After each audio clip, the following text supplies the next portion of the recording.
बिस्मिल्लाहिर्रहमानिर्रहीम, अस्सलामुअलैकुम and a very good morning. और साथ साथ आप सबको जुम्मा बहुत बहुत मुबारक हो। एक्सप्रेसो के साथ मैं हूँ अर्मिला हसन।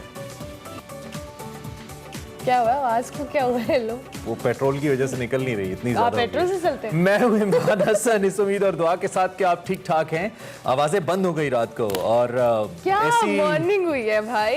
मॉर्निंग नहीं, मेरी तो नाइट में ही हो गई थी, मुझे पता लग गया था। और भयंकर बात हो गई जिसे अपनी हम हंस इसलिए रहे क्योंकि अब हमें अफसोस नहीं, हमें हंसी आती है क्योंकि हम रोज क्योंकि अब हम पागल हो गए हम इसलिए हंस रहे हैं, रोने वाली बात पे भी। खैर, इससे पहले कि हम आगे बढ़े, सबसे पहले जिक्र है पेट्रोल का। और क्या जबरदस्त रिलीफ पैकेज प्राइम मिनिस्टर ने दिया।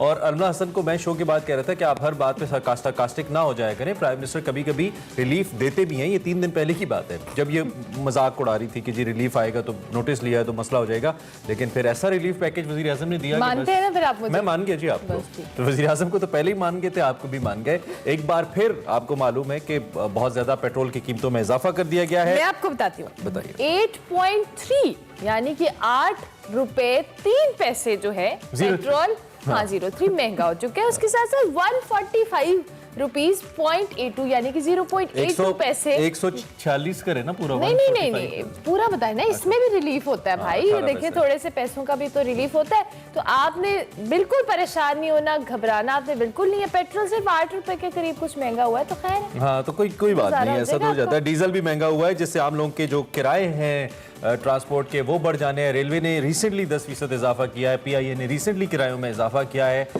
तो नो मोर वर्ड्स टू से। हम इस पे जितनी भी बात करेंगे आपको बेहतर पता है कि इसका क्या इफेक्ट आ रहा है। खैर, हम इस पे डिटेल्स में भी बात करेंगे। आज के आगाज में यही था, हेडलाइन से आगाज करें, डिटेल में इस पे बात करें।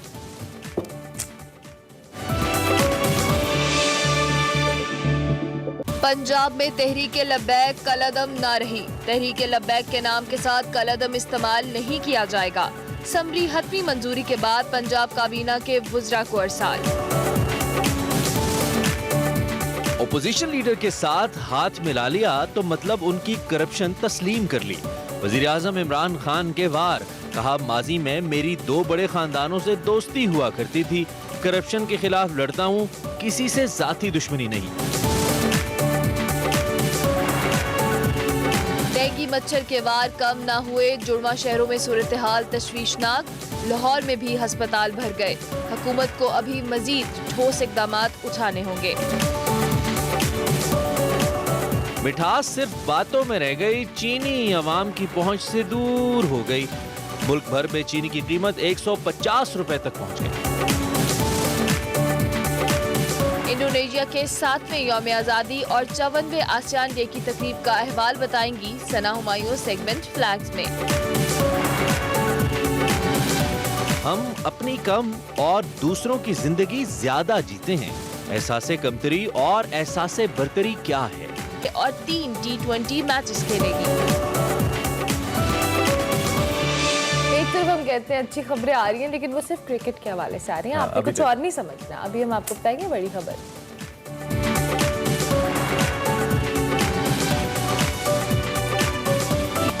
बड़ी खबर में आगाज सबसे पहले अहम कानून साजी का। कौमी अहम इशू पर जो कानून साजी है उसके लिए इस वक्त हुकूमत मुतारिक नजर आती है। वजीर आजम इमरान खान इस हवाले से बहुत एक्टिव नजर आ रहे हैं। अगर हम 2 दिन पहले की बात करें तो वजीर आजम की जेर सदारत इत्तेहादी जमातों के एक रहनुमाओं का इजलास हुआ। आपको हमने आगाह भी किया इस हवाले से, और इसमें वजीर आजम ने उन्हें कानून साजी के हवाले से एतमाद में लिया और मुत्तफ़िक़ा लाएअमल अपनाने पर जोर भी दिया। ताहम ज़राए अब ये कहते हैं कि इत्तेहादी जमातों ने जो कानून साजी का अमल है इस पर एतमाद में न लेने का एक बार फिर शिकवा किया है और EVM पर तफसीली ब्रीफिंग का भी मुतालबा किया, जिसके बाद वज़ीर आज़म ने जो वज़ारत साइंस एंड टेक्नोलॉजी है उसको ये ब्रीफिंग देने की हिदायत उसी वक्त जारी की। आइंदा दिनों की हम अगर बात करें तो इसमें हुकूमत अहम कानून साजी भी करने जा रही है, जो मुख्तलिफ खबरें आ रही हैं। बिल्कुल, इस हवाले से 8 नवंबर को पार्लियामेंट का मुश्तरका इजलास बुलाने का फैसला भी किया गया है। इजलास में EVM समेत इलेक्शन रिफॉर्म्स, नैब तरमीमी ऑर्डिनेंस, अदालती इस्लाहात और कुलभूषण यादव मामले समेत 30 अहम बिल्स मंजूर करवाए जाने का भी इम्कान है। आज थोड़ी देर बाद 10:30 बजे के करीब कौमी असम्बली का इजलास भी हो रहा है, जिसमें पार्लियामेंट के जो मुश्तरका इजलास के हवाले से एजेंडा रखा जाएगा। जबकि मुशीर पार्लिमानी अमूर बाबर रवान कानून साजी में अपोजिशन से ताउन भी मांग रहे हैं और उनका कहना है कि इलेक्शन रिफॉर्म और जो अदालती इस्लाहात हैं उसके लिए अपोजिशन का ताउन भी दरकार है। लेकिन prime minister Imran Khan opposition के साथ चलने के लिए बिल्कुल तैयार नहीं है, जिसका इजहार उन्होंने एक तकरीब में भी खुलकर किया।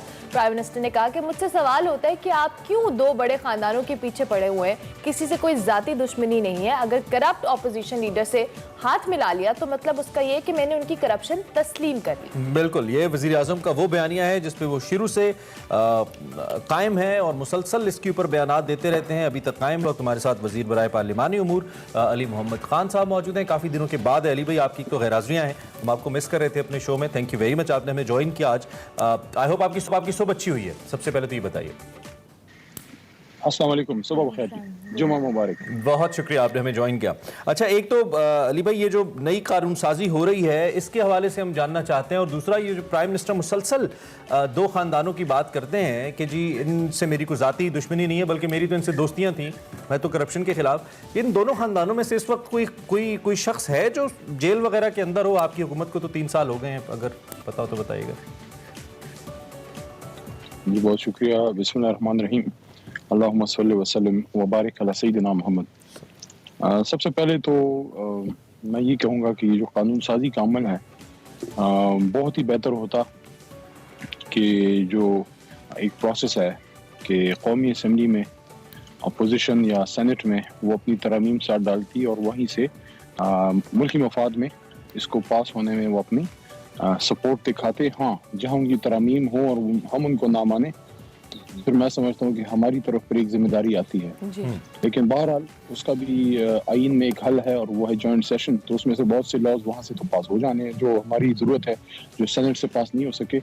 लेकिन यहाँ फिर ये अमर ज़रूर रहेगा कि अपोजिशन का ये एक सवाल रह जाएगा उन पर कि मुल्की मफाद में जब कानून साजी हुई तो आपने सिर्फ मुखालफत बराए मुखालफत पे उसको अपोज किया।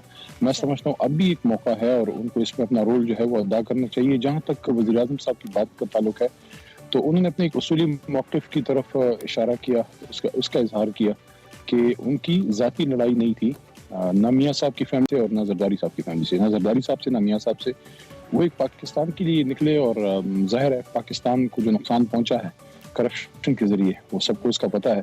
तो उन्होंने सिर्फ उस तरफ इशारा किया है कि भाई मैं एक करप्शन ज़दा निज़ाम में जो है एक चेंज के लिए आया हूँ और बस उसी तरफ उन्होंने बात की। उन्होंने यही कहा कि ज़ाती मेरी लड़ाई नहीं है, मैं मुल्क की लड़ाई लड़ रहा हूँ। सही, ठीक हो गया। अली मोहम्मद खान साहब, ये ईवीएम्स के मामले के हवाले से भी हम बात करें। ईवीएम के मामले पर जो इत्तेहादी जमातें हैं उन्होंने एक बार फिर शिकवा किया कि हमें एतमाद में नहीं लिया गया। इसके बाद प्राइम मिनिस्टर ने जो वजारत साइंस एंड टेक्नोलॉजी इसको ब्रीफिंग देने के हवाले से इंस्ट्रक्शंस दी हैं। क्यों नहीं लिया गया? अब क्यों शिकवा करें दोबारा से इत्तेहादी जमातें कि हमें एतमाद में नहीं लिया गया?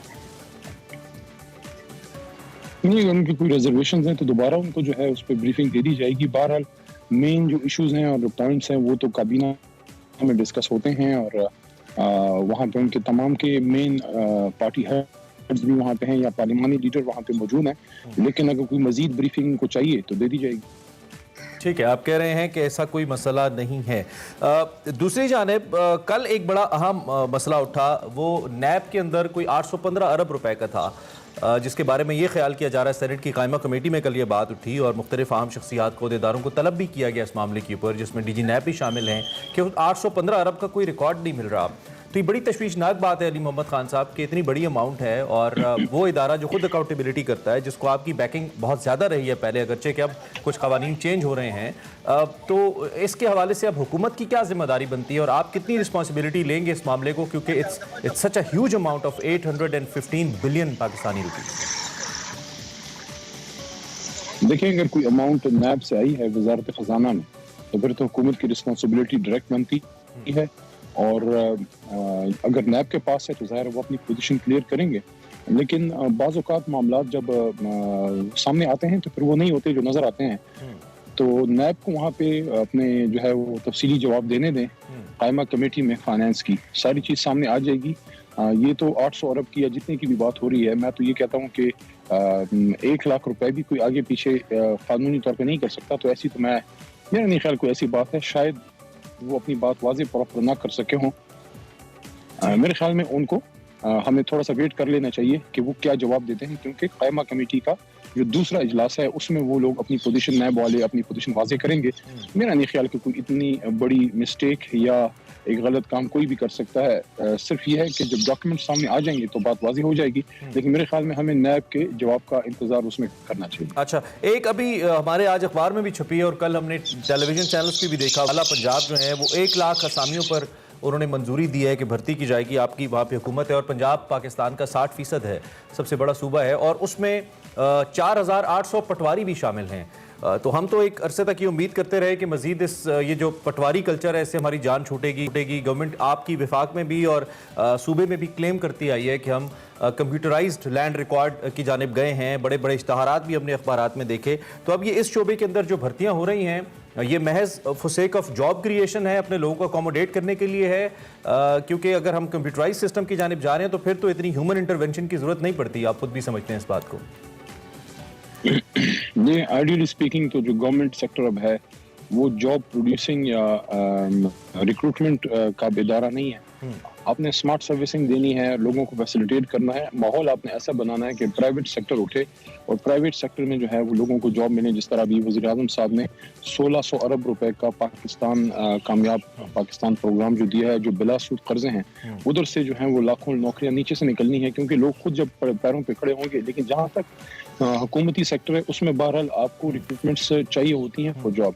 अब ये बात करना कि क्या ये अपने लोगों को नवाजने का है, वो तो वक्त साबित करेगा कि अगर मेरिट पे कर लिया तो बात गलत साबित हो जाएगी, और बगैर मेरिट पे अपने लोगों को अगर हमने भर्ती खुदा न खास्ता कर लिया तो फिर आपकी बात दुरुस्त होगी। जहां तक आपने पटवारी की बात की है, देखिए पटवारी कल्चर एक कॉन्सेप्ट है। पटवारी का जो ओहदा है वो तो एक बुनियादी कलीदी सिस्टम में एक बुनियादी ओहदा है।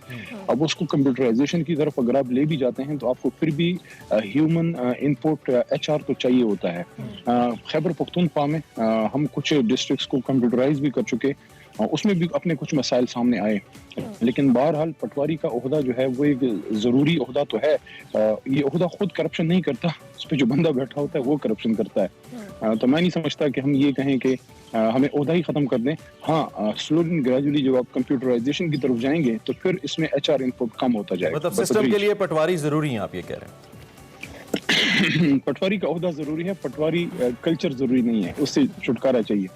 ठीक हो गया। अली मोहम्मद खान साहब दोबारा से आते हैं कानून साजी की जानिब। बाबर रवान साहब कहते हैं कि कानून साजी के लिए हमें ऑपोजिशन का ताउन दरकार है, लेकिन कल हमने प्राइम मिनिस्टर साहब ने जब एक तकरीब से खिताब भी किया तो उन्होंने कहा कि मैं ऑपोजिशन के साथ हाथ नहीं मिला सकता, अगर मैं उनके साथ हाथ मिलाऊंगा, भी आपने खुद भी वो स्टेटमेंट कोट की, तो मैं फिर एक करप्शन उनकी एक्सेप्ट कर रहा हूँ। तो ये जो हुकूमत और ऑपोजिशन का आपस में ताउन है, इसके लिए हुकूमत क्या स्ट्रैटेजी बनाएगी? इंशाल्लाह हम उनसे रब्ता करेंगे। मैं मौजूद हूँ, हमारे चीफ विप हैं। दूसरी बात यह है कि अगर अपने लिए कोई कानून हमने बनाना है तो बिल्कुल तावन ना करें। अगर पाकिस्तानी अवाम और रियासत पाकिस्तान के लिए हुकूमत पाकिस्तान कोई कानून लेके आना चाह रही है, कोई भी मुहब्बे वतन पाकिस्तानी उसमें ज़ाहिर है अपोजिशन जो है पानी किरदार अदा करना चाहिए। अगर हमारी अपनी ज़ात के लिए तावन मांगते हैं तो मैं कहता हूँ एक दिन भी हमसे तावन ना करें, लेकिन अगर आप कानून साथ असम्बली के मेंबर हैं तो आप लोग एंकर हैं, आप सब कुछ करें और अपनी एंकरशिप ना करें तो फिर आपको किस चीज़ की तनख्वाह मिलेगी? तो जो हमारे ऑनरेबल मेंबरान हैं, कानून साथ असम्बली के मेंबर हैं, उनको अपना किरदार अदा करना चाहिए और हमको इज्जत से इसमें दावत देंगे कि उसमें अपना किरदार अदा करें। ठीक है। अब अगला सवाल मेरा बतौर एक सियासी कारकुन या वजीर के नहीं है, आपसे एक तज्जिया कार के तौर पे है। आपके ख्याल में मजीद पेट्रोल कहां तक जाएगा अली मोहम्मद खान साहब?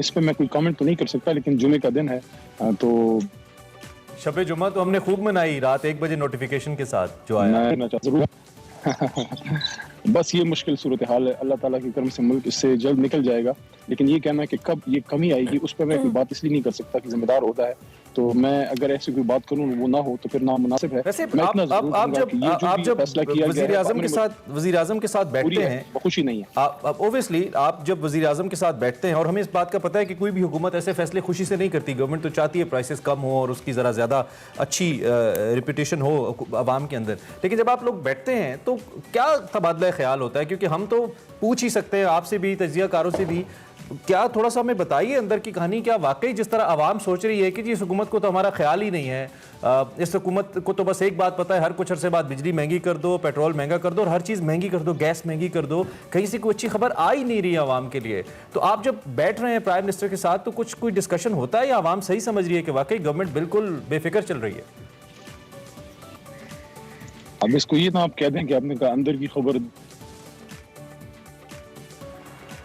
दें कि लग्जर की मोहम्मद की जबानी होती है, उसका हवाला दे सकता हूँ कि जितना आपको एहसास है उससे ज्यादा इमरान खान साहब को भी है, क्योंकि इमरान खान साहब सिर्फ एक वज़ीर आज़म नहीं है, बड़े वज़ीर आज़म आए और गए हैं, वो एक होप है इस यूथ की, और उनका भी इसका एहसास है कि खुदा न खास्ता इस तरह के मामलात में जब अवाम मायूसी की तरफ जाती है तो उससे होप टूटती है, तो उनको इसका भरपूर एहसास भी है और उसके लिए कोशिशें भी करते हैं, लेकिन कुछ चीज़ें उनके अपने इख्तियार में नहीं है।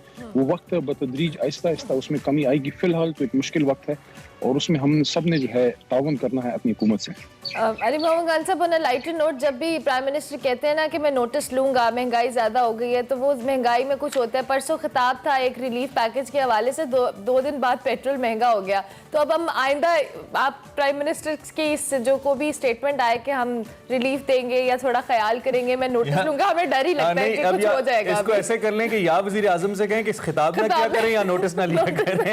मतलब ये बड़ा मुश्किल हो जाती है हमारे लिए और आवाम के लिए, क्योंकि हम बड़े परेशान होते हैं कि प्राइम मिनिस्टर नोटिस लिया या पेट्रोल महंगा हो गया। कुछ आने वाला है?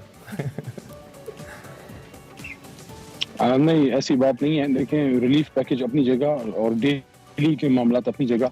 महंगाई का होना कोई खुशी की बात नहीं है, लेकिन इसको कंट्रोल करने में वक्त लगता है, और जब जब आपकी मईशत मजबूत होती जाएगी और आपका मिडिल और लोअर मिडिल क्लास जो है वो अपने पैरों पे खड़ा होता जाएगा, इस मुसीबत, इस दलदल से हम निकलेंगे। लेकिन आप ये जरूर सोचें, एक प्रोग्राम में जाने की वजह से ये हो रहा है। इस IMF प्रोग्राम में हमें जाना क्यों पड़ा? अगर माजी में हुकूमत मजबूत तो मईशत छोड़ती, तो आईएमएफ भी हमारे तो इस पे बड़े सख्त बयान थे। जरूर कभी मुस्लिम लीग नून या पीपल्स पार्टी वालों से पूछिएगा कि आपने आखिर पाकिस्तान के खजाने के साथ ऐसा किया क्या कि एक नई हुकूमत को 3 महीने के अंदर IMF के पास जाना पड़ा। वो बहुत पूछा है और आप लोगों को बहुत सपोर्ट किया है अपने तौर पे इलेक्शंस के बीच में, ये तो खुदा जानते हैं, और कौम भी इस बात की गवाह है कि किस तरीके से आउट ऑफ द वे जाके पाकिस्तान की पूरी यूथ आपके पीछे खड़ी हुई। आप खुद भी एक नौजवान लीडर हैं और आपको पता है, लेकिन उसके बावजूद ओबियसली सवाल तभी किया जाता है जब डिसअपॉइंटमेंट होती है। दूसरी जानिब हुकूमत को सिर्फ ये क्यों लगता है अली भाई कि आवाम सिर्फ चीनी, दाल और आटा खाती है? लोग ट्रैवल भी तो करते हैं, उनके बसों के और गाड़ियों के, रिक्शों के किराए भी तो उन्होंने देने हैं, लोग घरों में रहते हैं, उनके किराए भी तो उन्होंने देने हैं, लोगों के बच्चे स्कूल्स पढ़ते हैं, उनकी फीसी भी तो देनी है। तो सिर्फ 3 कमोडिटीज़ तक अपनी सब्सिडी को महदूद करके, और वो भी जिसका भी मैकेनिज्म नहीं पता कि वो कैसे पहुंचेगी, हुकूमत ने दूसरी जानिब इतना बड़ा पेट्रोल बम गिरा दिया और अभी मजीद बढ़ना है, गैस अभी मजीद महंगी होनी है, बिजली महंगी होनी है। तो आपकी कोई मैनेजमेंट टीम बता रही है इस वक्त जो फिगर्स हैं हमारी, तकरीबन कोई जो एक गरीब 18-19 हज़ार रुपए महीने की जो हमने वेज रखी हुई है उतनी भी उसको नहीं मिलती, वो कैसे मैनेज करेगा? ऐसा कोई डिस्कशन हो रहा है आपके पास? तीन जो बेसिक कमोडिटीज हैं वो देखें, वो तो मिडिल और लोअर मिडिल इनकम के लिए बहुत बड़ी सहूलत है। उनको कम से कम जो आटा है और जो घी है और जो दाल है उसमें एक रिलीफ मिलेगी। हमारी तो ख्वाहिश थी कि हम हर चीज़ में आपको रिलीफ दें, लेकिन वो फिलहाल तो इतना बड़ा रिलीफ पैकेज शायद इससे भी बड़ा मुमकिन ना हो, क्योंकि ये भी बहुत बड़ा है। 120 अरब रुपए इसमें डाले गए हैं और ये तकरीबन 2 करोड़ खानदानों के लिए, जो तकरीबन 12-13 करोड़ लोग बनते हैं, उनको एक रिलीफ है। इसका आप अमाउंट का अंदाजा लगा सकते हैं कि कितनी बड़ी इसमें ह्यूमन एफर्ट और कितनी बड़ी फाइनेंशियल इनपुट इसमें चाहिए। तो वो एक स्टेप लिया गया है। मैं आपकी बात से एग्री करता हूँ कि पेट्रोल में और बिजली और गैस के बिलों में और बहुत सी और चीज़ों में भी रिलीफ चाहिए, लेकिन वो जितनी आपको मईशत इजाज़त देगी तो आप उतना ही देंगे, उससे ज़्यादा तो आप नहीं दे सकते। ठीक है। और दूसरी जानिब हमने ये भी सुना है कि ये जो 120 अरब रुपए हैं इसको PSDP से कट किया जाएगा, जो डेवलपमेंट बजट है। ओबियसली हमारे पास वैसे तो पैसे नहीं है, हम तो 1 अरब के लिए IMF को के पास रिक्वेस्ट करें कि हमें 1 अरब डॉलर दे दें, और जो 3 अरब हमें सऊदी अरब ने दिए हैं वो हमने अपने स्टेट बैंक में रखवाने हैं अपने रिजर्व्स के लिए। तो ये 120 PSDP में से कट किया जाएगा, यानी कि आवाम अगर कोई उम्मीद कर रही थी कि अगले 2 साल में तहरीक इंसाफ कोई बड़ा तरक्याती मनसूबा खुद से बनाएगी, कोई सड़क, कोई पुल, कोई गली, तो वो नहीं बनेगा। 120 अरब उधर चला जाएगा। नहीं, हुकूमत ने उसको तो अरेंज तो करना है, बहरहाल कहीं ना कहीं तो उसने कट लगना है। अगर हमने अवाम को रिलीफ देनी है तो आपने कहीं ना कहीं सेक्रीफाइस करना है। देखें, इस मुल्क में आगे अगर बढ़ना है, सेक्रीफाइस हमें करनी होगी। अगर आप सब समझते हैं कि इमरान खान साहब इस मुल्क को ठीक करें और बगैर किसी तकलीफ के जो है वो सारा ठीक हो, हालांकि हम सबको इसका एहसास है कि गरीब आवाम को बहुत एक मुश्किलात का सूरत हाल है, लेकिन अगर इससे हमने निकलना है तो हमने कुछ सख्त कड़वे घूंट जो है वो अली किए भाई, होंगे। इस बामरी मजबूरी आवाम को तो मुश्किलात का सामना है ही, बहुत मुश्किलात का सामना आप जैसे अच्छे वुज़रा को भी है, जो कि डिफेंड करने में बड़ी मुश्किल हो रही है उनको ये सारी सूरत हाल जो है। वी कैन नहीं, हमारा देखें, हम तो मैं अर्ज करता हूँ, देखिए हम तो एक मिशन, एक तहरीक में इमरान खान साहब के साथ है। हमारा मकसद पाकिस्तान को वो पाकिस्तान बनाना है कि दुनिया में फख्र से हम अपना सर उठा सकें, लेकिन बदकिस्मती से जिस तरह इसको चलाया गया तो उसकी रिपरकशंस तो है ना। अगर एक खाली खजाना, एक घिसा पिटा निज़ाम आपके हवाले कर दिया जाए, उसको ठीक होने में थोड़ा सा वक्त लगता है, लेकिन मायूस मेरे ख्याल में हम तो नहीं है, आपको भी नहीं होना चाहिए, अवाम को भी नहीं होना चाहिए। और ये जो एक बात इमरान खान साहब करते हैं कि इंशाल्लाह पाकिस्तान एक अजीम मुल्क है, इसका बड़ा मुस्तकबिल है, लेकिन मुश्किलात में ही कौमें बनती हैं। You're right, लेकिन वो रियासत सिर्फ माशी लिहाज से कॉम्प्रोमाइज़ कर नहीं रही ना, इंतजामी लिहाज से और दाखिली लिहाज से भी बहुत सारे कॉम्प्रोमाइज़ कर रही है। कुछ रिसेंटली ऐसे कॉम्प्रोमाइज़ हुए। खैर, thank you very much sir, बहुत शुक्रिया, आपने बहुत डिटेल में हमारे तमाम का जवाब दिया और इस अहम मामले पर हमसे बात की। महंगाई बढ़ रही है, गवर्नमेंट के बकौल अली मोहम्मद खान साहब के इदराक है, वज़ीर आज़म साहब परेशान है और ख़ुद कह चुके हैं कि मुझे नींद नहीं आती। आपने घबराना नहीं है, हम ब्रेक लेंगे, ब्रेक के बाद हाजिर होंगे। देखते रहिए Express. Welcome back to Expresso और अब कुछ बात करते हैं T20 वर्ल्ड कप की, जिसके सुपर 12 मरहले में सनसनीखेज मुकाबले जारी हैं और गुज़िश्ता रोज T20 वर्ल्ड कप के ग्रुप ए के मैच में ऑस्ट्रेलिया ने बांग्लादेश को 8 विकेटों से हराया। इसके बारे में हमने बात भी की थी जोर जगादे में। दूसरी जानिब श्रीलंका और वेस्ट इंडीज के दरमियान एक मैच हुआ, इसमें श्रीलंका ने वेस्ट इंडीज को 20 रन से हराया। यानी कि जिस अपसेट की अनमला हसन हम बात कर रहे थे या जिस चांस की हम बात कर रहे थे कि वेस्ट इंडीज के पास है, वो खत्म हो गया। चला जनाब, शायकीन क्रिकेट के लिए एक अच्छी खबर ये है कि वेस्ट इंडीज की जो दौरा पाकिस्तान में उसकी तारीख का ऐलान हो गया है। पीसीबी ने इस दौरे की तस्दीक कर दी और West Indies cricket team 3 T20 और 3 वनडे इंटरनेशनल मैचेस खेलने के लिए दिसंबर में पाकिस्तान पहुंचेगी और ये तमाम मैचेस 13 से 22 दिसंबर तक नेशनल स्टेडियम कराची में खेले जाएंगे। और अप्रैल 2018 के बाद ये वेस्ट इंडीज का पहला दौरा पाकिस्तान होगा और मेहमान टीम 3 T20 इंटरनेशनल मैचेस खेले। 2018 में पाकिस्तान आई थी और ये आखिरी मरतबा 2006 में पाकिस्तान की सरजमीन पर कोई वनडे इंटरनेशनल सीरीज खेली गई। बिल्कुल, और पाकिस्तान क्रिकेट बोर्ड के चेयरमैन रमीज राजा साहब का कहना है कि सितंबर अक्टूबर में जो होम सीरीज की मनसूखी है, इसके बाद अब दिसंबर में दौरा वेस्ट इंडीज पाकिस्तान के अंदर जो मौजूद फैंस हैं, क्रिकेट लवर्स हैं, उनको सनसनीखेज और पुरजोश क्रिकेट मुकाबले देखने का मौका फराहम करेगा। उसके साथ साथ उनका ये भी कहना था कि मुझे उम्मीद है कि एनसीओसी इस सीरीज के लिए तमाशाइयों को स्टेडियम में दाखिले की इजाजत देकर हमारे साथ भरपूर ताउन करेगी। वैसे एनसीओसी ने आई थिंक 60% तो पहले भी अलाउ किया था, तो NCOC is been quite supportive पहले भी और बड़े अच्छे से हमने हैंडल किया। खैर, इस वक्त हमारे साथ मैजिशियन सईद अजमल मौजूद हैं, द ग्रेट क्रिकेटर। उनसे हम जरा बात करते हैं और उनसे पूछते हैं कि वो इसको कैसे देखते हैं, इसकी इंपॉर्टेंस क्या देखते हैं। सईद भाई, गुड मॉर्निंग, बहुत शुक्रिया आप हमारे साथ मौजूद हैं। सबसे पहले तो ये बताएं कि जो न्यूजीलैंड ने दौरा पाकिस्तान कैंसिल किया, फिर इंग्लैंड ने दौरा पाकिस्तान कैंसिल किया, बड़ा अपसेट था पाकिस्तान के लिए, लेकिन अब अगले माह वेस्ट इंडीज की टीम पाकिस्तान का दौरा कर रही है। इस दौरे को पाकिस्तान के अंदर जो इंटरनेशनल क्रिकेट है उसकी वापसी के लिए आप कैसे देखते हैं? सब फर्स्ट ऑफ ऑल कंग्रेचुलेशन जी वेस्ट इंडीज़, हमें बड़ी खुशी है, उनका बहुत मशकूर है, थैंक यू वेरी मच। वो वेस्ट इंडीज़ पाकिस्तान के लिए आ रही है, मुल्क के लिए बड़ी खुशाइन बात है। देखें, हमें थोड़ा अफसोस हुआ था जब न्यूजीलैंड और इंग्लैंड ने दौरा कैंसिल किया कि हमें फिर वही लगा कि अरसा 10 साल के बाद श्रीलंका की जंग करते करते करते करते बड़ी मुश्किल से हमारे मुल्क में PSL आई, उसके बाद थोड़ी थोड़ी क्रिकेट आई, वर्ल्ड 11 आई, उसके बाद जाके कोई टीमें आई, बड़ी टीमें आई, उन्होंने आते ही ये रिफ्यूज़ कर दिया खेलने से। तो ये बड़ा मायूसी हुई है हमारे एज ए क्रिकेटर। मुझे बहुत मायूसी हुई कि मेरे मुल्क में क्रिकेट क्यों नहीं हो रही और मैं डिसपॉइंटेड बहुत ज़्यादा हुआ।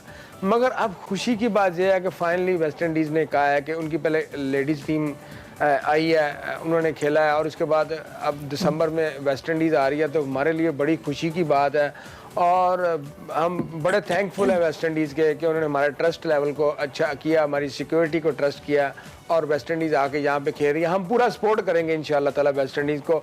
उनको फील होगा कि वो हमारे होम में खेलने आ रही हैं, तो उनका भी होम उनको लगे। हमें पूरा सपोर्ट करना है वेस्ट इंडीज़ को ताकि वो खुश खुर्रम वापस जाएं। और उनका देखें, क्रिस गेल ने ट्वीट किया था जब उन्होंने मैसेज दिया था, वीडियो मैसेज कि मैं आ रहा हूँ पाकिस्तान, पाकिस्तान बिल्कुल सेफ है। डैरन सैमी है, बहुत सारे क्रिकेटर जो लीग खेले यहाँ पे आते हैं, उनको भी पता है मुल्क हमारा बड़ा सेफ है और बड़ा अच्छा है, हेल्पफुल है।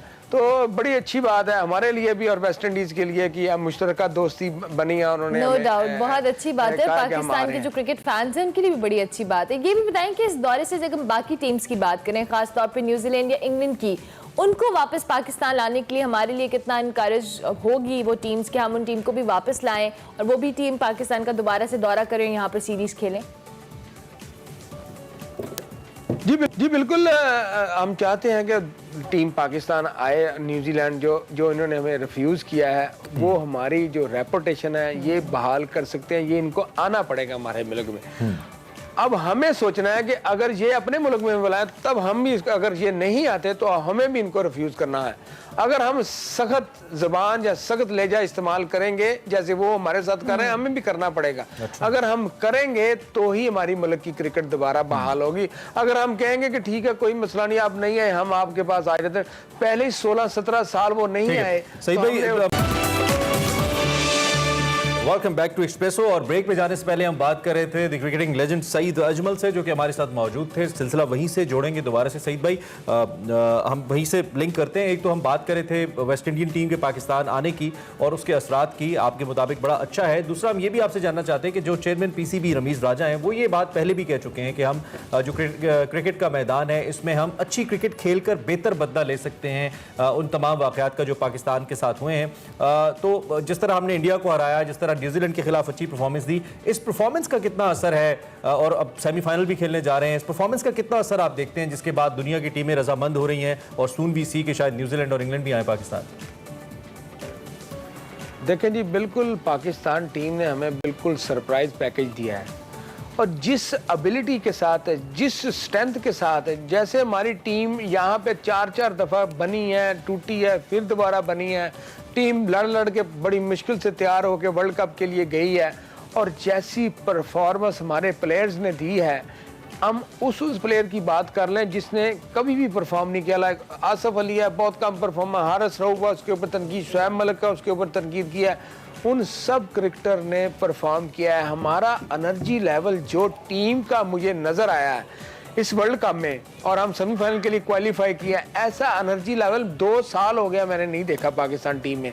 और जिस कॉन्फिडेंस से पाकिस्तान टीम खेल रही है, अगर वो थ्रू ऑफ द ईयर, ये 2021 जा रहा है या 22 आएगा क्योंकि ये तो ख़त्म होने वाला है, अगर पाकिस्तान इस मोमेंटम के साथ खेलता रहा तो दुनिया की कोई टीम भी पाकिस्तान से खेलने के लिए डरेगी भी और घबराएगी भी कि अगर पाकिस्तान से खेलना है तो बड़ी स्मूथ टीम हमें लेके जानी पड़ेगी। और पाकिस्तानी प्लेयरों ने ऐसा मैसेज दिया दुनिया को जो ये याद रखेंगे कि पाकिस्तान को छेड़ना बड़ा नुकसान का बायस है। और इंडिया को भी पता चल गया है, न्यूजीलैंड को भी पता चल गया है, इंशाल्लाह ताला मुझे लग रहा है इंग्लैंड को भी पता चलेगा आने वाले मैच में। जबरदस्त, बाकी नो डाउट पाकिस्तानी टीम ने सही में बताया है कि हमें छेड़ना नहीं है, वरना हम वही हाल करते हैं जो हमने इंडिया और न्यूजीलैंड का किया है। अच्छा, अब चूंकि आगे प्रेशर मैचेस भी आ रहे हैं, पाकिस्तानी टीम को कोई आप सजेशन, कोई एडवाइस देना चाहें, क्योंकि अगला मैच हमारा स्कॉटलैंड से है, और कोई ऐसी एडवाइस जो प्रेशर मैचेस के दौरान पाकिस्तानी टीम के लिए हेल्पफुल हो?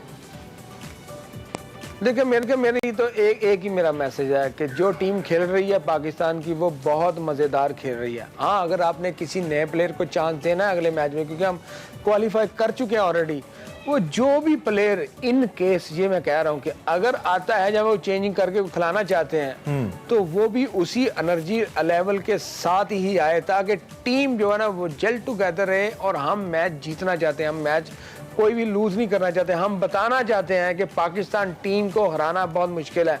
और एक बात, अपना इतने पर बार न निकालें कि पर काटने पड़े, वही उस मोमेंटम को फोकस अपना ऐसा रखें। 2-3 मैच रह गए हैं, इस फोकस के साथ टीम में रहें।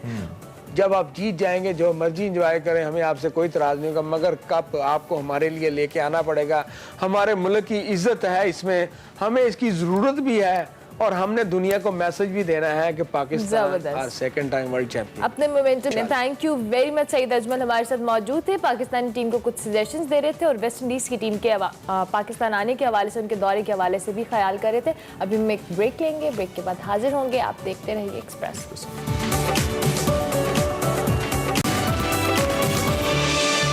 एक्सप्रेसो प्रोग्राम में आगे बढ़ते हैं और हमेशा की तरह जैसे हम मुख्तलिफ सरप्राइजेज आपके साथ लेकर आते रहते हैं।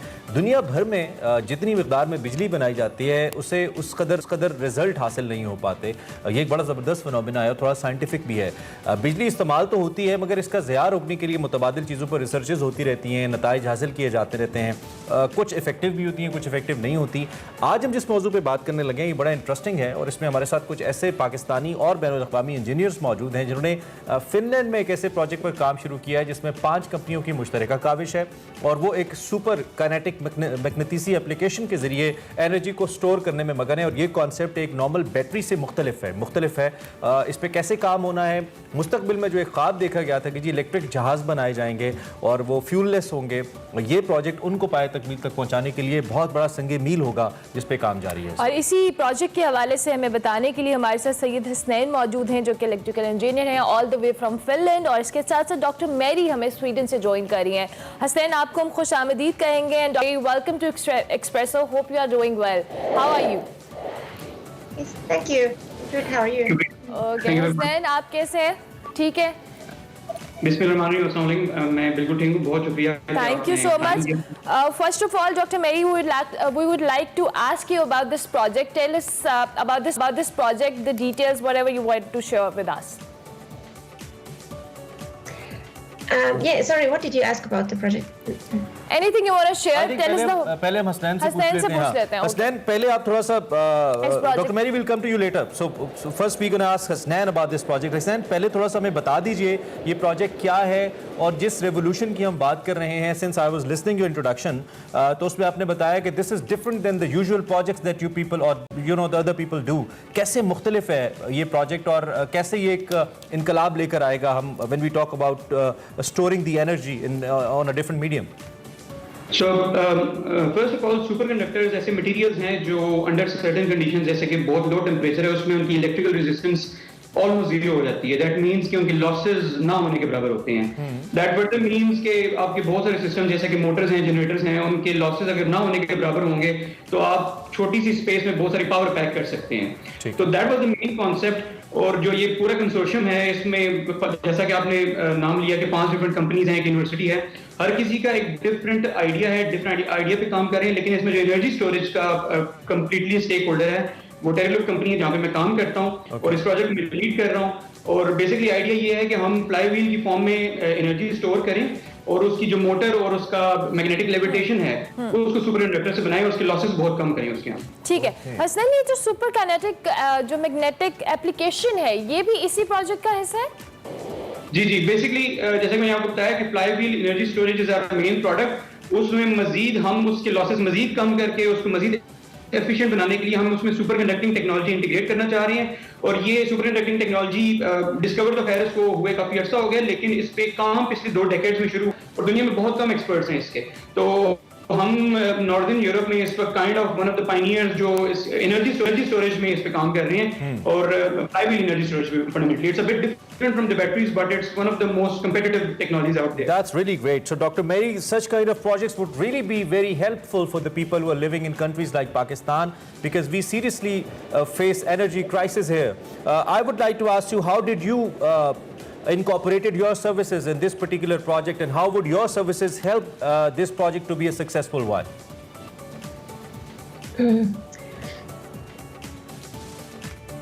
Yeah, so did you ask about how we can help like areas where the Make it more simple. What is your what's your particular role in this particular project? Fine. I'm Teraloop. I'm the Chief Sustainability Officer. So also in this project, I'm helping to look at the sustainability side of things and the analysis of how this can actually make our like whole picture, like for example our whole carbon footprint smaller and how we can actually aid them like.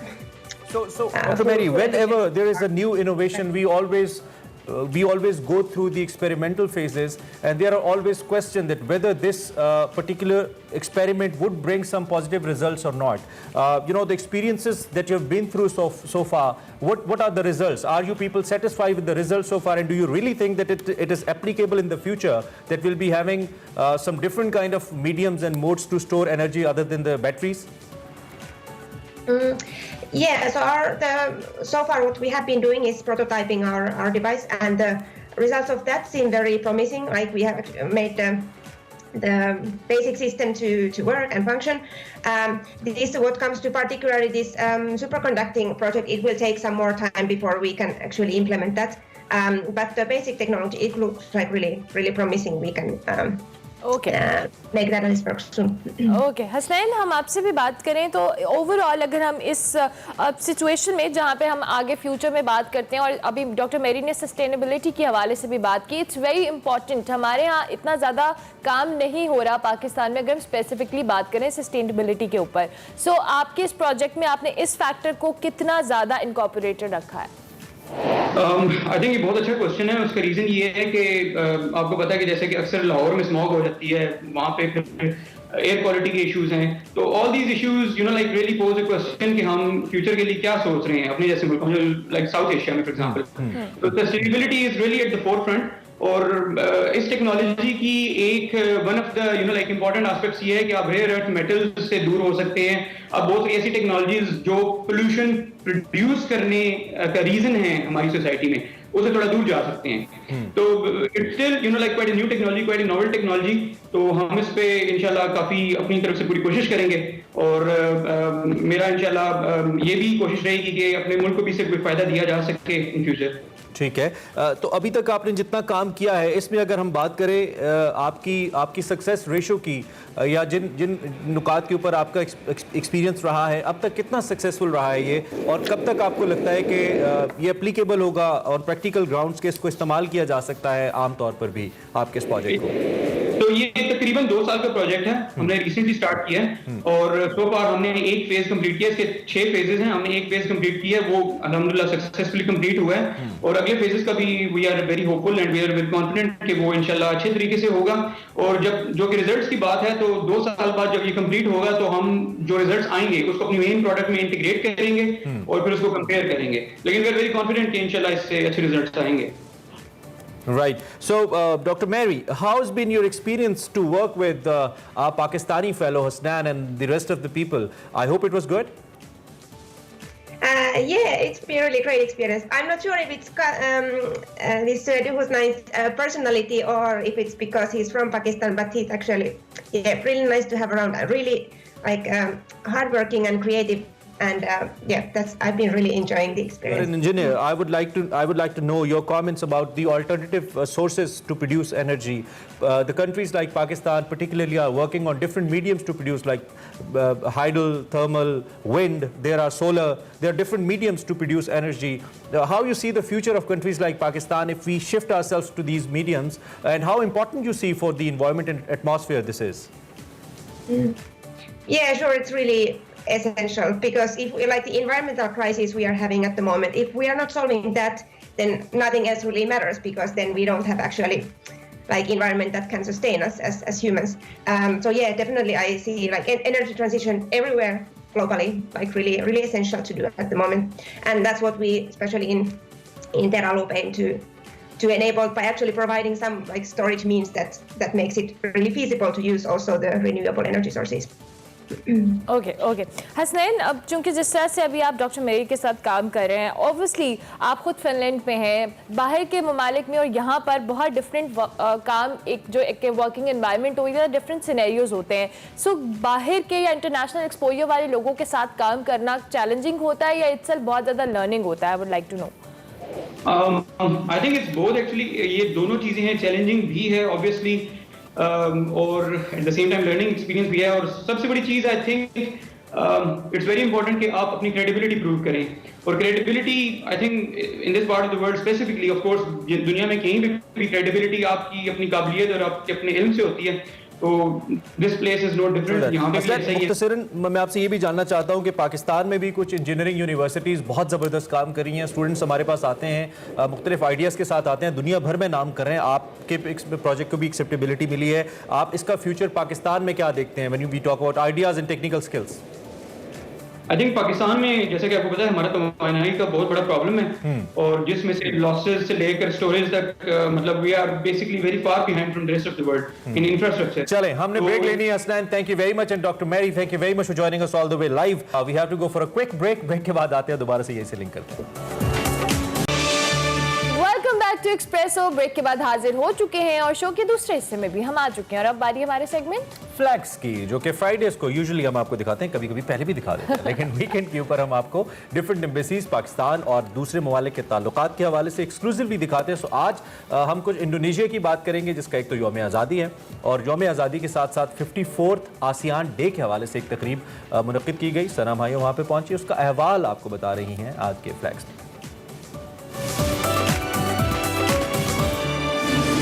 अस्सलाम वालेकुम, this is सना हुमायूं और आपको welcome कहती हूँ flags की एक और exciting episode में। आज मैं मौजूद हूँ वहाँ पर जहाँ पर सेलिब्रेट किया जा रहा है 76th national day of Indonesia and 54th day of ASEAN day. So yes, आज आपकी मुलाकात होगी बहुत सारे आसियान एम्बेसडर से, पाकिस्तानी बिजनेस कम्युनिटी से एंड डेफिनेटली इंडोनेशियन कल्चर से। तो रहिए मेरे साथ और एंजॉय कीजिए ये इवेंट।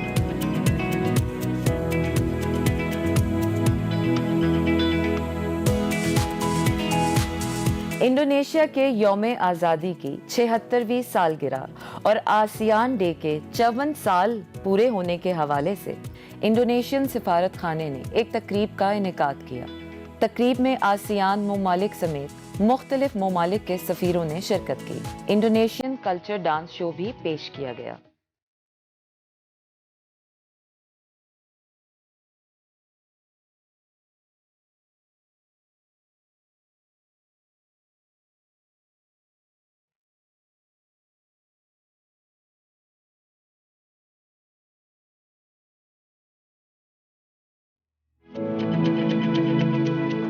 इस मौके पर इंडोनेशियन सफ़ीर का कहना था कि पाकिस्तान और इंडोनेशिया को तिजारत के लिए अपने तारीखी रवाबित तब्दील करने की ज़रूरत है। Interactions with members of chambers of commerce has always been a pleasant experience for me, as their suggestions and keen interests contribute to exchange the bilateral trade between Indonesia and Pakistan. Pakistan में Indonesia के सफ़ीर Adam टोगियो का कहना था कि Pakistan Indonesia से ताल्लुकात को बहुत कदर की निगाह से देखता है और हमारे दरमियान करीबी शराकत दारी कायम है। हम बाहमी तिजारत, अमन और इस्तेहकाम को फ़रोग़ देंगे।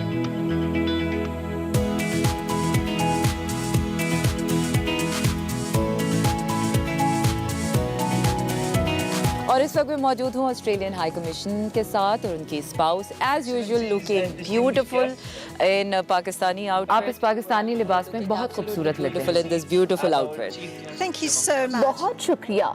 मैंने पाकिस्तान से बहुत सारी शॉल्स खरीद रखी हैं। जब भी मैं बाहर निकलती हूँ मुझे कोई ना कोई लिबास डिजाइन पसंद आ जाता है। Oh, that's fantastic. जबरदस्त। जनाब सफ़ीर, आप भी इस तकरीब में खूब रंग जमा रहे हैं। मुझे इस तकरीब के बारे में बताएं। मुझे यहाँ इंडोनेशिया के साथ इनके कौमी दिन की खुशी मनाकर बहुत अच्छा लग रहा है। मैं उम्मीद कर रहा हूँ कि आज हम बहुत एंजॉय करने वाले हैं। वंडरफुल। एंड आप इंडोनेशिया, पाकिस्तान और ऑस्ट्रेलिया के ताल्लुकात को कैसे देखते हैं? तिजारत ही वो चीज़ है जो हम तीनों ममालिक बाहमी दिलचस्पी से बढ़ाना चाहते हैं और हम कोशिश कर रहे हैं कि इस पर काम किया जा सके। पाकिस्तान और ऑस्ट्रेलिया को चाहिए कि वो इंडोनेशिया को क्रिकेट भी सिखाएं। And so, you know, I think that's one of the focuses for this evening as well. मौसम भी काफी बदल गया है। हम लोग पिछली गर्मियों में मिले थे। That's right. I hope it's not going to be summer again until we see you. आपको आजकल इस्लामाबाद का मौसम कैसा लग रहा है? Perfect time of year.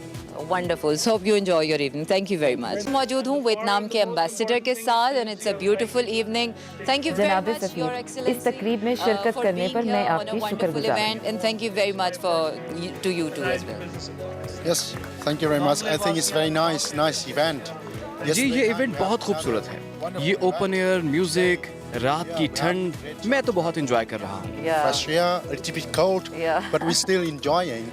And Your आज Excellency, I would like Indonesia to know the अपना prospects of this 56 event. कौमी How दिन did you find खुशियों के the साथ whole मना event? रहा It's है। the 76th आपको इस National इवेंट का Day हिस्सा बनकर celebration of कैसा लगा? Indonesia. yeah, let's say congratulations on the 76th anniversary of the Indonesian Independence Days. मैं इंडोनेशिया कौम को उनके कौमी दिन के मौके पर मुबारकबाद पेश करता हूँ। आज आसियान ममालिक को आज़ाद हुए भी 54 साल हो गए हैं। हम इंडोनेशिया के साथ ये भी सेलिब्रेट कर रहे हैं। मैं आज खुसूसी बात पाकिस्तान के आसियान ममालिक के साथ ताल्लुकात पर करना चाहूँगा। पाकिस्तान के आसियान के साथ बहुत अच्छे ताल्लुकात हैं। अस्करी और सियासी ताल्लुकात बहुत अहमियत के हामिल हैं। हमें अपने ताल्लुकात मजीद बेहतर बनाने के लिए काम करने की ज़रूरत है। आसियान ममालिक के पाकिस्तान के साथ ताल्लुकात में अभी मजीद बेहतरी की गुंजाइश बाकी है। ममालिक के दरमियान लोगों के बराह रास्त ताल्लुक के रुझान को बढ़ाने की ज़रूरत है। Reality is far from the potential that two sides have.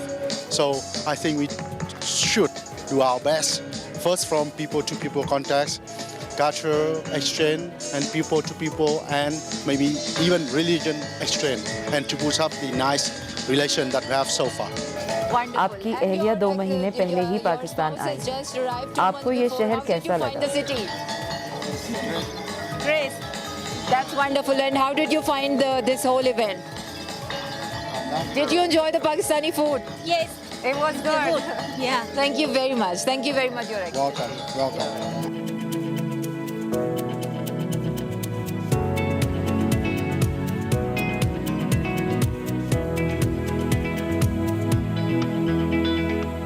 और इस वक्त मैं मौजूद हूँ Adam Tugio, ambassador of Indonesia in Pakistan, and his spouse Irina Togyo, and it's a pleasure to see you again. And I must जनाब सफ़ीर, आपसे दोबारा मिलकर मैं बहुत खुश हूँ। आपको इंडोनेशिया का 76th नेशनल डे बहुत मुबारक हो। सबसे पहले मुझे इस तकरीब के बारे में आगाह करें। Tell us about the prospects of this whole event. Well, thank you very much. Actually what we are organizing today is not only celebrating our Independence Day or ASEAN. आज इस तकरीब को इस तरह मनाने का मकसद सिर्फ इंडोनेशिया के कौमी दिन को सेलिब्रेट करना नहीं, बल्कि आसियान ममालिक और पाकिस्तान के लोगों, बिलखसूस पाकिस्तान की ताजिर बरादरी को अपनी खुशियों में शामिल करना है। ये इवेंट आसियान और पाकिस्तान के लोगों का शुक्रिया अदा करने के लिए एक काविश है। Could not be, as high as today. So it is part of our, expressions of thanks, for the Pakistani business community, certainly. So, ma'am, I would like to know you're wearing a आपने तो बहुत खूबसूरत लिबास पहना हुआ है। आज तो मुझे ये मानना पड़ेगा कि इंडोनेशिया के रंग, सकाफत, यहाँ का डांस बहुत मशहूर है। मुझे अपने इस लिबास के बारे में बताएं। Tell me about this whole outfit. Yeah, this is from Sumatra Island. This is named. ये सुमात्रा आइलैंड की खास सकाफत है। Yeah, we were. और क्या आप इसे अपने कौमी दिन पर पहनते हैं? Yeah, National Day. जी हाँ, ये खास कौमी दिन या किसी भी खुशी के मौके पर पहना जाता है। हम शादी ब्याह में भी इस तरह के कपड़े पहनते हैं। अगर आप इसका डिज़ाइन देखें तो ये मर्द और औरत दोनों के लिए ऐसा ही डिज़ाइन तैयार होता है। इसे खास मौक़ों पर पहनते हैं। इन कपड़ों के जरिए हम अपनी सकाफत और हेरिटेज को जिंदा रखे हुए हैं। Also to pay tribute and also cherish the national heritage that we have, and one of these is, traditional customs that we have. मैंने आपके यहाँ इंडोनेशियन खाना ट्राई किया था। क्या आप लोगों ने यहाँ पाकिस्तानी खाना खाया? Pakistani food is मुझे कहना पड़ेगा कि पाकिस्तानी खाने बहुत लजीज होते हैं। पाकिस्तानी और पाकिस्तान के खाने बहुत लजीज और मसालेदार होते हैं। generous and spices, very hot, but it's good, especially during this weather. It's good to have this. इस मौसम में पाकिस्तानी खानों की तो बात ही अलग है। मैं समझता हूँ कि इंडोनेशिया और पाकिस्तान के खानों में बहुत मुमासलत है। मैंने इसका जिक्र आपसे पहले भी किया है। खाना वो एरिया है जहाँ हमें काम करने की ज़रूरत है। हम दोनों ममालिक में एक दूसरे के खानों को मुतारिफ करवा सकते हैं। खानों के अलावा और बहुत सी सकाफती चीज़ें ऐसी हैं जिनको मुतारिफ करवाने की ज़रूरत है, जैसा कि बातें। मुझे उम्मीद है कि इससे पाकिस्तानी इंडोनेशिया के बारे में जानेंगे। यहाँ हमारे खाने और सकाफत मुतारिफ करवाकर हमें पाकिस्तान से सयाहों को इंडोनेशिया बुलाने में मदद मिलेगी। मैं आपको भी इनवाइट करना चाहूँगा कि आप इंडोनेशिया घूमने आएं। हाँ,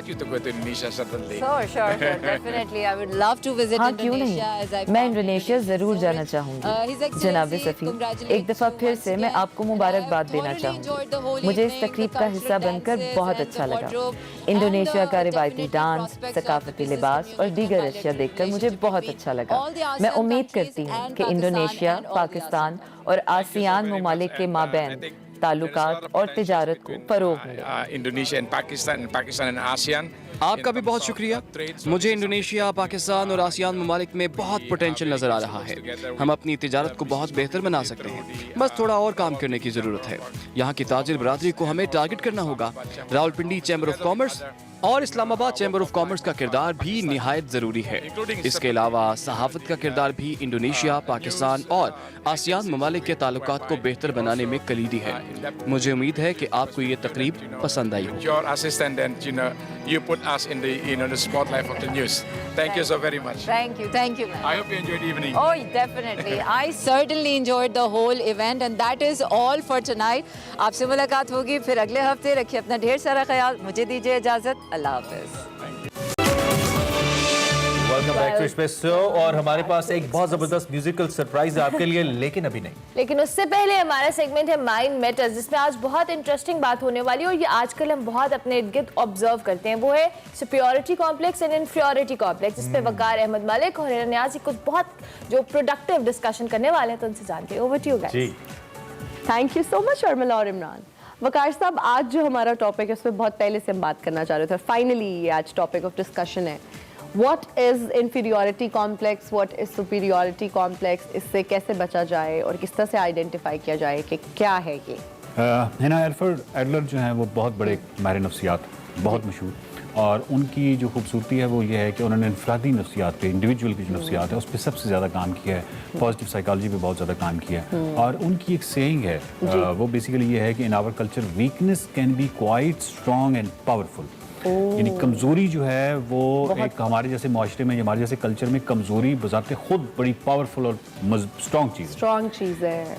इसमें आपका एक्चुअली जवाब छुपा हुआ है, लेकिन आपको हमें इस पूरे मजमून का या इस पूरे जो आपने सवाल किया इसका अहाता करना पड़ेगा। बात हम कर रहे हैं बेसिकली एहसासे कमतरी की और एहसासे बर्तरी की। एहसासे कमतरी और एहसासे बर्तरी के पेचीदा मौजू के अंदर या तो ये 4 कुछ स्टेप्स हैं जिसमें हम कोशिश करेंगे कि इसको फाइंड अप करें। अच्छा, आपने सबसे पहले हम जाते हैं बच्चों की जाना। आपने बच्चों को देखा है कि वो कोई ब्लॉक्स के साथ मुख्तलिफ गेम्स खेल रहे होते हैं, खेल रहे होते हैं, और वो अगर ब्लॉक्स गिर जाते हैं तो वो दोबारा से बनाना शुरू कर देते हैं। तो यहाँ से हमें आइडिया होता है कि बेसिकली बच्चा कमज़ोर होता है, इन्फीरियरिटी वहाँ से पैदा होती है। कमज़ोरी तो है बिल्कुल। अब उसका कमज़ोरी से एहसास बर्तरी की तरफ जो सफ़र है उसके लिए एक स्ट्राइविंग चाहिए, एक ताकत चाहिए, एक बेसिकली विल चाहिए और एक बार बार प्रैक्टिस चाहिए। वो उसको वो बार बार कर रहा है। वो इसलिए नहीं कि वो खेल में मगन है, वो अपनी जगह पे, लेकिन जो नेचर का मकसद है वो ये है कि दे वांट टू ग्रो। ठीक है, बच्चे जो हैं they want to grow, they want to be better. तो ये बच्चों का मकसद है या नेचर का मकसद है, दुनिया का फितरत का मकसद है। तो ये एहसासी कमतरी का मामला तो वहाँ से स्टार्ट हो रहा है, और वो मज़ीद कम्प्लेक्स हो जाता है कि जब बच्चा ब्लॉक्स के साथ खेल रहा है या किसी चीज़ के साथ खेल रहा है, और पेरेंट्स जो हैं उसको अगर ये कहते हैं कि मसलन कोई भी ऐसी एक्टिविटी वो अगर नहीं कर पाता, और वो उसको पेरेंट्स तुम तो है ही ऐसे, या तुम तो तुमसे तो होगा ही नहीं, रहने दो। इमेजिन कि वो किस स्ट्रगल में है और नेचर उसका कितना भरपूर साथ दे रही है, और आप नेचर के बिल्कुल अपोजिट काम कर रहे हैं, तो नफ्सियाती पेचीदगियां ऑटोमेटिकली पैदा हो जाएंगी जैसे बच्चा आगे जाएगा। जो एहसास कमतरी है वो अगर हम उसको डिफाइन करना चाहें तो एहसास कमतरी या इन्फीरियरिटी जो कम्प्लेक्स है वो स्ट्रॉन्ग फीलिंग ऑफ इन्फीरियरिटी, ये तो चीज़ होगी कि आपकी कमतरी या कमजोरी की एक एहसास है जो कि बहुत ज़्यादा है, और आगे बढ़ने का जो अमल है या उस जो कमी है उस पे काबू पाने का जो अमल है उसमें आप फेल है। अच्छा, मतलब आप आगे बढ़ ही नहीं सकते। एग्जैक्टली, यानी आपको वो कहते हैं no courage of striving, will power ही नहीं, करेज नहीं है, हौसला नहीं है। ये जब दो चीजों को मिलाते हैं, यानी आपके अंदर वो करेज नहीं है स्ट्राइविंग की, नंबर 1, और नंबर 2 आपके अंदर एक कमतरी का एहसास मौजूद है और आपको आइडिया है, वो कुछ आप खास स्टैंडर्ड्स हैं जिन पे आप अपने आप को परखते हैं, तो आपको लगता है कि आप कमतरी या इन्फीरियरिटी का शिकार हैं। तो ये है इन्फीरियरिटी कॉम्प्लेक्स। जो सुपीरियरिटी कॉम्प्लेक्स है, अगर उसको हम कोई मैथमेटिकल टाइप की इक्वेशन में देखें तो सुपीरियरिटी कॉम्प्लेक्स एहसास जो बर्तरी है इज इक्वल टू एहसास कमतरी, यानी इन्फीरियरिटी कॉम्प्लेक्स ऑलरेडी इसका हिस्सा है, जिसको जनरली हम समझते हैं कि शायद सुपीरियरिटी कॉम्प्लेक्स एहसास बर्तरी किसी और चीज़ का नाम है और एहसास कमतरी किसी और चीज़ का नाम है। एहसास बर्तरी जो है इज इक्वल टू एहसास कमतरी प्लस ये है कि आप अपनी कमियों या कोताहियों के हवाले से कैपेबल नहीं है कि आप तस्लीम कर सकें, अपनी कमियों को एक्सेप्टेंस नहीं है। ये दो चीज़ें जब मिलती हैं तो ये एहसास बर्तरी की तरफ जाता है, ठीक है, जो कि मतलब बहुत सारे फ्लॉज हैं, बहुत सारी कमी हैं, बहुत सारी कोताही हैं। इंफीरियरिटी कॉम्प्लेक्स का एक प्रॉब्लम जो सबसे बड़ा है, और ये जो मैं आपको अभी पैमाना बताऊंगा, इस पर आपने परखना है अपनी सोसाइटी को, ठीक है, कि जिसमें आप चाहते हैं कि आप पावरफुल लोगों के साथ बैठें, सो दैट कि उनके साथ बैठें, उनके साथ तस्वीरें खिंचवाएं, उनके साथ एक वो जो भी सोसाइटी के अंदर पावरफुल तब ताकि आप भी पावरफुल लगें, ठीक है। लेकिन आप दूसरा हैं नहीं। लिबास के अंदर ये चीज़ तलाश करनी कि कोई महंगा लिबास या कोई ऐसी चीज़, अच्छा वो कॉपी करना, ये बुनियादी तौर पे क्या है, ये आप अपनी ज़िंदगी तो नहीं जी रहे, ये एक्चुअली आप दूसरों की जिंदगी, लिविंग अदर्स लाइफ, दूसरों की जिंदगी जी रहे हैं। जब भी मैं कहता हूँ सुपीरियरिटी कॉम्प्लेक्स के शिकार होते हैं, ऑटोमेटिकली इंफीरियरिटी कॉम्प्लेक्स इसका हिस्सा है, ठीक है, तो ये ज़हन में रखिएगा। ठीक है। दूसरा जो है एक है easy safe out. Easy safe out जो है, या सेफ आउट जो है, वो बुनियादी तौर पे ये है कि आप रिवेंज में चले जाते हैं। यानी यहाँ तक तो आप पॉजिटिव रहते हैं ना कि आपने कोई नंबर प्लेट ये कर ली या कॉपी कर लिया, ये वो जब आप देखते हैं कि नहीं आप बिल्कुल ही नाकाम है, तो आप कहते हैं ठीक है फिर ना मैं खेलूंगा ना फिर कोई और खेलेगा, तो फिर आप उस इजी सेफ आउट में चले जाते हैं, रिवेंज में चले जाते हैं, बदले में चले जाते हैं। एक है being the victim. Being the victim ये है कि अपने आप को मजलूम बना के पेश करना, ठीक है। फिर आप एक खास जगह पे जब अपने फ्लॉज, अपनी कमियों को, ताइयों को नहीं कर पा रहे होते, और या फिर कई दफ़ा ऐसा होता है कि कमियों को, ताइयों को आप तो कर रहे हैं, लेकिन टैबूज हैं, कुछ ऐसी सोसाइटी के प्रेशर्स हैं जिसकी वजह से वो आप नहीं कर पा रहे, तो फिर आप विक्टिम कार्ड खेलते हैं।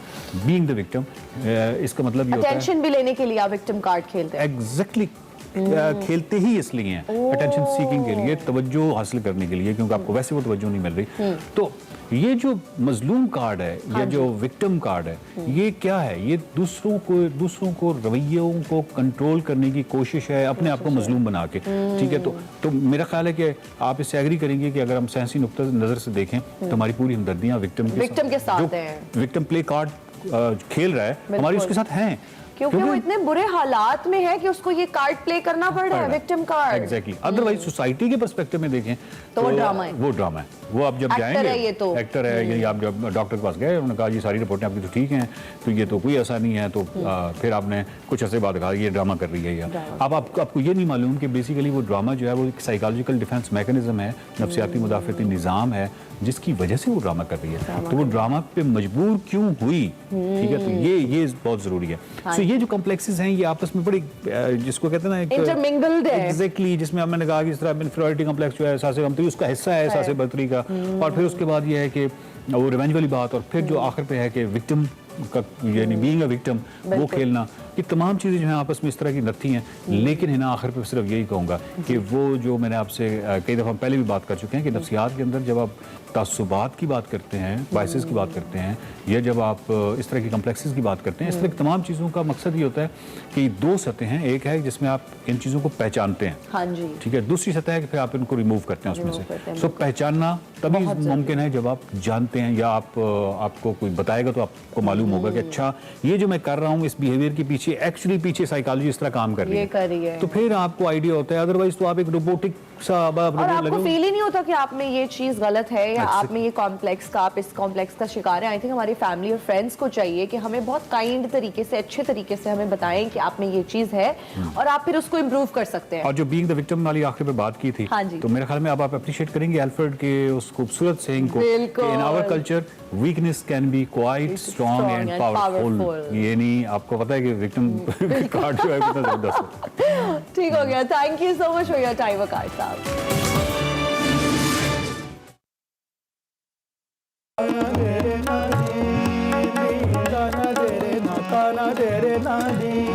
दीम दाना दे रे ना दे तानी तुम बिंदानी तारा रे तादानी ताना दे रे ना दीम ताना दे रे ना दे तानी तुम बिंदानी तारा रे तादारी ताना दे रे ना दीम ताना दे रे ना या लाली या लाली या ला लूम लूम ला ला लूम या लाली या लाली या ला लूम लूम ला ला लूम या लाली या लाली या ला लूम लूम ला ला लूम दा धूम दा ना ना दा धूम दा ना ना दा धूम दा दे रे गे तुम गे दे गे दे गे दे गे ना दा ना दे रे ना दीम दा ना दे रे ना ता ना दे रे ना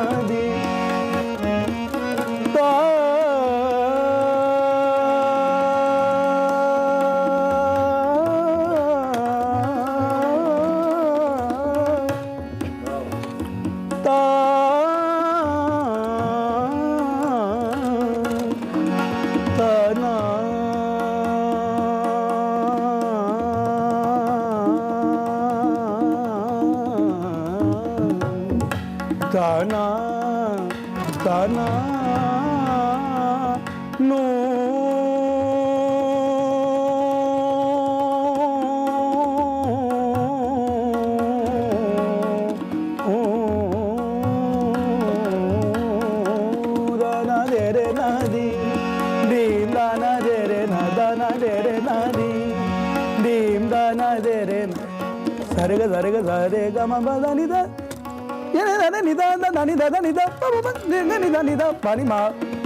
Superb, क्या बात है. So this is the surprise we were talking about, none other than Nadir Ali Khan साहब हमारे साथ इस वक्त मौजूद हैं. सो यंग माशाल्लाह, just 18 years old, but still you see किस किस्म का गाना ये गा रहे हैं. इनका तारुफ आपको समझ तो आ गया होगा, इनका ताल्लुक शाम 84 से है, क्योंकि शाम 84 का अंग पता लग जाता है जब उनके कोई भी सपूत गाते हैं, उस पीढ़ी से मुतल्लिका कोई भी शख्स आता है तो आपको पता चल जाता है. शफकत सलामत अली खान साहब के साहबजादे हैं, शराफत अली खान साहब के ग्रैंडसन हैं और ख़ुद बहुत कमाल गा रहे हैं. सलामत अली खान साहब के ये ग्रैंडसन हैं और पूरा हम अगर कहें फैमिली, और उन्होंने अभी हमें बताया कि ये 13वीं पीढ़ी है अपनी फैमिली की जो कि इस फील्ड के अंदर है. और इससे पहले शफकत खान साहब, इससे पहले फैज़ान शफकत अली खान हमारे प्रोग्राम में आ चुके हैं और आज नादिर भी हमारे साथ है. नादिर, फॉर्मल वेलकम, बहुत शुक्रिया आप हमारे साथ मौजूद हैं. Thank you so much Imran भाई. पहले तो मैं बहुत आपका शुक्रगुजार हूँ, आपने मुझे मौका दिया यहाँ आके आपके साथ बातचीत करने का मौसीकी के बारे में. सो बहुत मशहूर हूँ आपका मैं, and thank you so much for inviting me. और बहुत शुक्रिया, आपने हमारी सुबह इतनी अच्छी कर दी. कैसा चल रहा है, कोविड वगैरह गुजरा, मौसीकी कैसी चल रही है? कुछ फिलहाल तो सर कोविड में हुआ जो है हालात बहुत ख़तरनाक जा रहे हैं. मैं दुआ गो हूँ सबके लिए कि जल्द से जल्द खुदा हम सबको इस बीमारी से मुक्त करे और काम शाम सबके ऑन हो, सब काम पे लगे और दोबारा तवज्जो हो मौसीकी की तरफ से जो कि कोरोना ने हटा दी आकर. और यही दुआ करते हैं कि खुदा जल्द से जल्द हालात बेहतर करे. सही. आपका ताल्लुक चूँकि मौसीकी के बाकायदा घराने से है, हम आपकी सफ़र के हवाले से जानना चाहेंगे कि आपने अपना आगाज़ कैसे और किस तरह से किया. ऑफ कोर्स सर, मैं 7 साल का था, आई वाज 7 years old जब उस्ताद शफकत अली खान साहब वाले साहब ने मेरी परवरिश शुरू कर दी मौसीकी को लेकर. अच्छा. एंड 7 साल की उम्र थी और मुझे याद है फर्स्ट जब उन्होंने मुझे शुरू कराया राग दुर्गा से. अच्छा. विच इज़ वेरी रोमांटिक राग, वो रोमांटिक रागा में आता है, विच इज़ वेरी इवनिंग राग किया खास साहब ने आगाज़ के लिए. क्या खास वजह?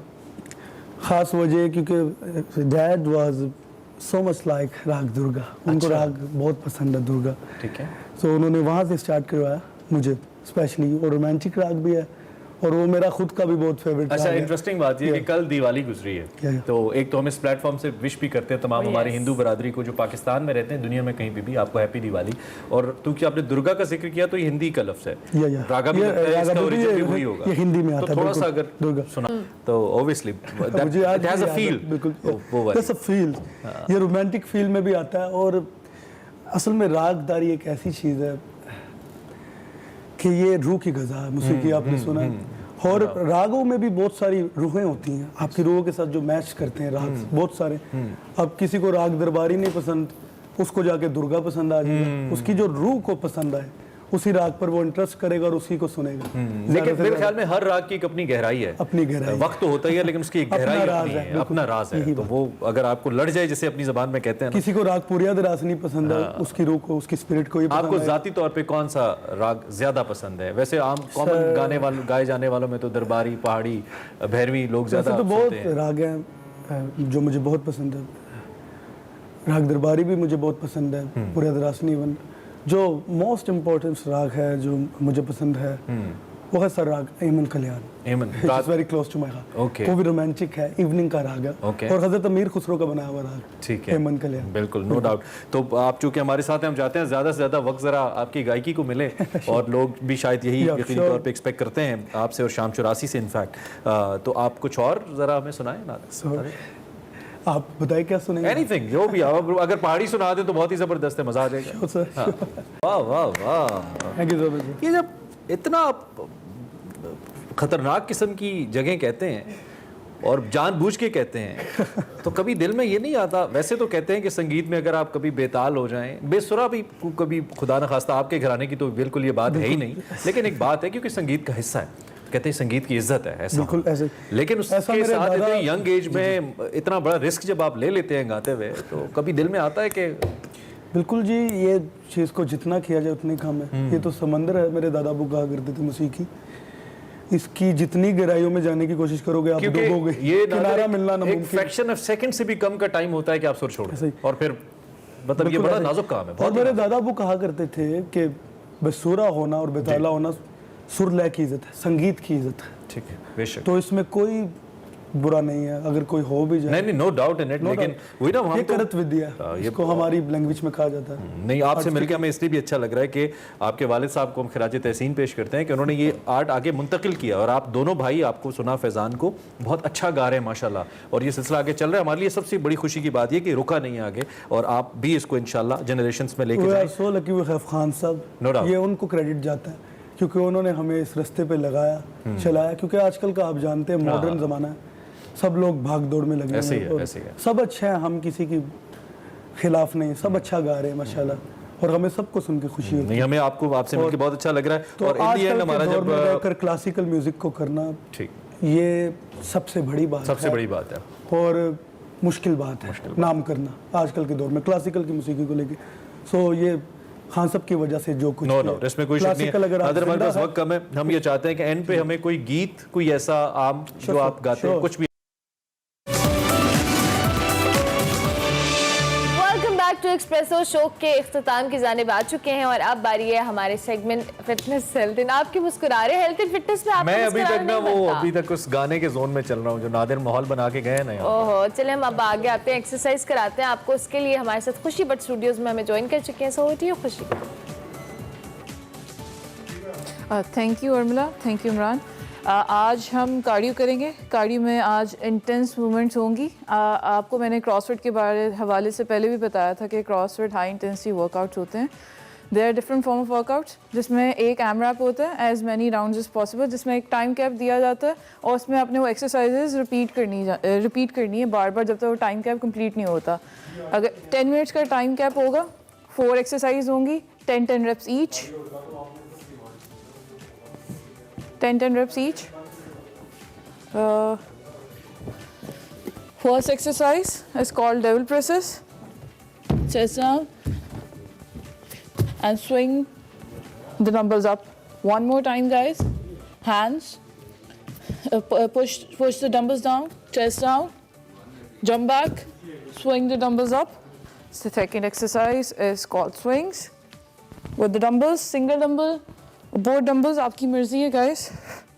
Extend and breathe out. Third exercise is called box jumps. सारों में आपका हार्ट रेट ऊपर जाएगा क्योंकि कार्डियो है तो उसमें हमने हार्ट रेट आपका ऊपर ही रखना है। 10 reps each for 10 minutes and at least 4 to 5 rounds हो जाएंगे आपके। And the last one is very easy, mountain climbers. So guys, one more time. AMRAPs का मतलब होता है as many rounds as possible. So 10 minutes का cap है, 10 reps each exercise. 10 minutes में easily आपके 4 to 5 rounds हो जाएंगे और आपका हार्ट रेट भी ऊपर जाएगा। जितना हार्ट रेट ऊपर जाएगा उतना फैट लॉस भी ज़्यादा होगा। स्ट्रेंथ एंड कंडीशनिंग, स्ट्रेंथ भी बढ़ेगी, कंडीशनिंग भी होगी आपकी।